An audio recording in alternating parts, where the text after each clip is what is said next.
Dahulu kala ada seekor induk babi dan ketiga anaknya. Tiga bersaudara memiliki tinggi yang sama. Bulat, merah jambu, dengan ekor lucu yang sama. Sepanjang musim panas babi bermain di rerumputan hijau, berjemur di bawah sinar matahari, berjemur di genangan air. Tapi kemudian musim gugur telah tiba. Suatu hari ibuku berkata sudah waktunya mereka memikirkan musim dingin.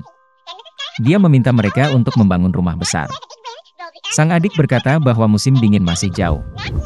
Kakak tengah berkata bahwa dia akan membangun rumahnya sendiri saat dibutuhkan.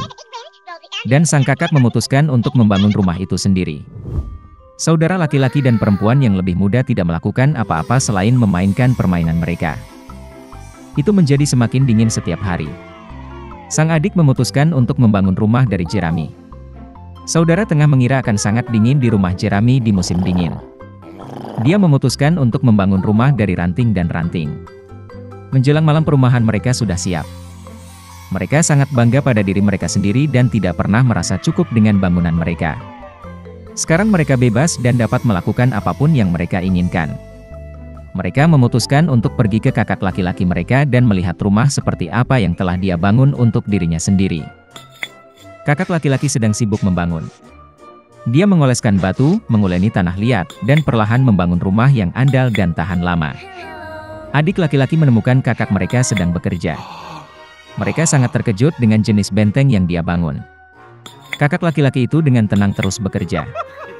Adik-adik dan adik tengah mulai bercanda dan menertawakan rumahnya. Mereka begitu geli sehingga jeritan mereka bergema jauh di halaman.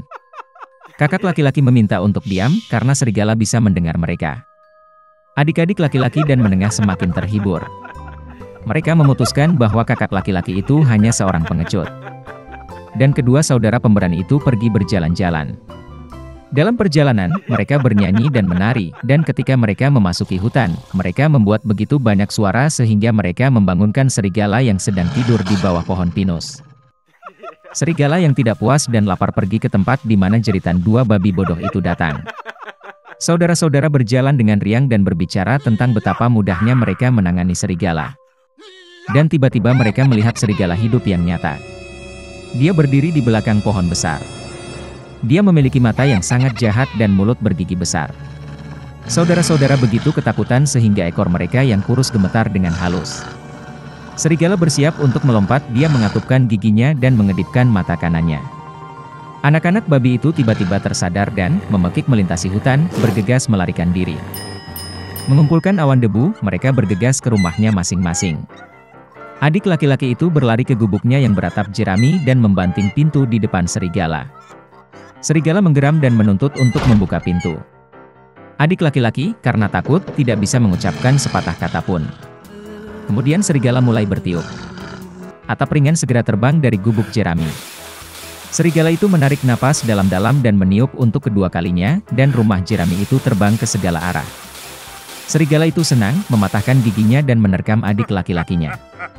Tapi babi itu dengan cekatan mengelak dan lari. Dia lari ke rumah saudara tengah. Saudara-saudara berhasil mengunci diri dan saling memandang dengan cemas. Serigala itu marah dan mulai meniup. Rumah itu agak miring. Serigala itu meniup sedetik, lalu ketiga, lalu keempat kali. Tapi rumah itu masih berdiri. Serigala menarik napas dalam-dalam dan meniup untuk kelima kalinya. Rumah itu berguncang dan hancur berantakan. Hanya satu pintu yang berdiri selama beberapa waktu di tengah reruntuhan. Dengan ngeri, anak-anak babi itu bergegas ke rumah kakak laki-laki mereka. Serigala itu mengejar mereka. Dia yakin kali ini babi tidak akan lari darinya. Anak-anak babi dengan cepat berlari melewati pohon apel besar bahkan tanpa memukulnya. Dan serigala tidak sempat berbalik dan menabrak pohon apel yang menutupinya dengan apel. Satu apel keras menghantamnya di antara kedua matanya. Sebuah benjolan besar melonjak di dahi serigala. Pada saat ini, adik laki-laki dan tengah berhasil lari ke rumah kakak laki-laki mereka dan mengunci pintu. Serigala berlari ke pintu, menggeram dan menuntut untuk membuka pintu. Adik-adiknya sangat ketakutan dan tidak bisa membalasnya. Dan kakak laki-laki itu tahu bahwa dia dan saudara-saudaranya tidak perlu takut di rumah batu yang kokoh. Kemudian serigala menghirup lebih banyak udara dan meniup secepat yang dia bisa. Tapi tidak peduli seberapa banyak itu meledak, tidak ada satu batu pun yang bergerak. Dan kemudian dia melihat ke atas dan melihat cerobong asap besar dan lebar di atap. Dia dengan hati-hati naik ke atap dan mulai turun dari pipa. Babi mendengar suara gemerisik. Kakak laki-laki itu segera menebak apa yang terjadi.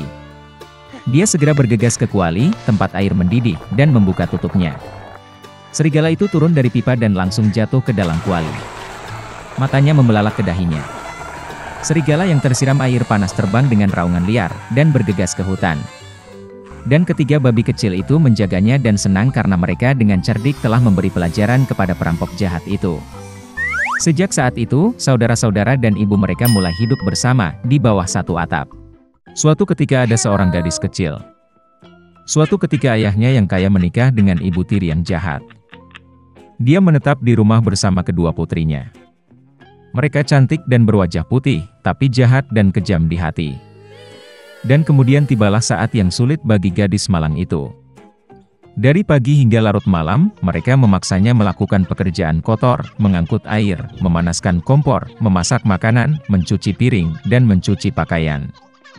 Dan di samping itu, saudara tiri melakukan yang terbaik untuk membuatnya kesal sebanyak mungkin. Mereka mengejeknya, menuangkan kacang polong dan gandum ke abu, dan dia harus duduk dan mengambilnya. Di malam hari, ketika dia lelah bekerja, dia harus pergi tidur bukan di tempat tidur, tetapi di lantai di sebelah kompor. Dan karena dia selalu dalam abu, debu dan kotor, saudara perempuannya memanggilnya Cinderella. Tetapi kemudian pada suatu hari raja memulai pesta, yang seharusnya berlangsung selama 3 hari penuh, dan memanggil semua gadis cantik di negara itu ke pesta itu sehingga putranya dapat memilih pengantin untuk dirinya sendiri. Ketika dua saudara perempuan yang disebutkan itu mengetahui bahwa mereka juga dapat datang ke pesta itu, mereka langsung mulai berdandan dan bersolek. Cinderella juga ingin pergi menari, tetapi ibu tirinya tidak mengizinkannya pergi, karena dia tidak punya baju atau sepatu, dan dia kotor. Dan kemudian ibu tiri yang jahat menuangkan semangkuk gandum ke abu, dan berkata bahwa jika Cinderella mengumpulkannya dalam 2 jam, maka dia bisa pergi dengan saudara perempuannya. Cinderella pergi ke taman dan menangis. Dan kemudian 2 burung merpati putih terbang masuk, diikuti oleh kawanan burung yang berbeda. Mereka menukik di atas abu dan mulai mematuk, jadi mereka memilih semua biji-bijian dalam mangkuk. Dalam waktu kurang dari 1 jam, mereka menyelesaikan pekerjaan mereka, dan semua orang terbang kembali. Cinderella membawakan mangkuk untuk ibu tirinya, mulai bersukacita, berpikir bahwa dia bisa pergi ke pesta. Tapi ibu tirinya tidak mengizinkannya masuk. Dia membelakangi Cinderella dan bergegas bersama kedua putrinya ke pesta dansa. Ketika tidak ada yang tersisa di rumah, Cinderella duduk di lantai dan menangis dengan sedih. Dan kemudian 2 burung merpati putih terbang masuk, diikuti oleh kawanan burung yang berbeda, dan mereka membuang pakaian dan sepatu mereka, berkilau dan semuanya dari emas. Dia dengan cepat mengenakan gaun ini dan mendatangi pengantin wanita. Mereka melihat saudara tiri dan ibu tirinya dan berpikir bahwa itu pasti putri yang aneh, dia sangat cantik dengan gaun emasnya. Tidak pernah terpikir oleh mereka bahwa itu adalah Cinderella. Pangeran keluar untuk menemuinya, meraih tangannya dan mereka mulai menari. Dan dia sangat menyukai Cinderella sehingga dia tidak ingin berdansa dengan gadis lain. Dia menari sampai malam dan akan kembali ke rumah, tetapi pangeran meminta untuk mengantarnya pergi. Dia ingin tahu gadis cantik siapa ini dan di mana dia tinggal. Tapi Cinderella lari darinya dan naik ke tempat perlindungan merpati. Pangeran memerintahkan untuk menghancurkan tempat perlindungan itu, tetapi tidak ada siapa-siapa di dalamnya. Dan tidak ada tempat di dekat dia bisa menemukan orang asing yang cantik itu. Tidak ada yang menyangka bahwa Cinderella diselamatkan oleh merpati yang membawanya pulang. Pangeran kesal dan pergi ke istana dengan kepala menunduk. Dan tiba-tiba dia melihat sebuah sepatu, mengangkatnya, sangat kecil dan elegan dan semuanya dari emas murni. Pangeran menduga bahwa ketika Cinderella melarikan diri darinya, sepatu dari kaki kirinya tertinggal di salah satu anak tangga. Pangeran sangat senang, dan diperintahkan untuk menemukan nyonya sepatu ini, dan kepada siapa sepatu itu cocok, dia akan menikah dengan yang itu. Orang tua kembali dari pesta, mereka melihat bahwa Cinderella sedang tidur dengan kemeja di atas abu, dan lampu redup menyala di dekat kompor. Kedua saudara perempuan itu pergi ke kamar mereka, berharap besok mereka akan cukup beruntung untuk mengenakan sepatu emas. Keesokan harinya, pangeran datang ke rumah mereka, dan berkata bahwa setiap orang yang ingin mencoba sepatu calon istrinya harus keluar. Dua saudara perempuan keluar, dan ibu tiri mengunci Cinderella di rumah dan tidak membiarkannya keluar. Kakak perempuan mencobanya sepatu kecil. Adik perempuannya mencobanya sepatunya bagus. Pangeran hendak pergi, tetapi Cinderella keluar dari jendela dan berlari ke arahnya. Dan dia memakai sepatu, dan itu pas untuknya. Pangeran menatap matanya dan mengenali gadis cantik yang berdansa dengannya. Dia membawa Cinderella, menunggang kuda, dan pergi untuk bermain pernikahan dengannya. Dan dia memerintahkan saudara perempuan dan ibu tiri untuk dikunci di rumah mereka, dan jangan pernah membiarkan mereka keluar dari sana. Beginilah cara mereka dihukum karena kejahatan dan penipuan mereka.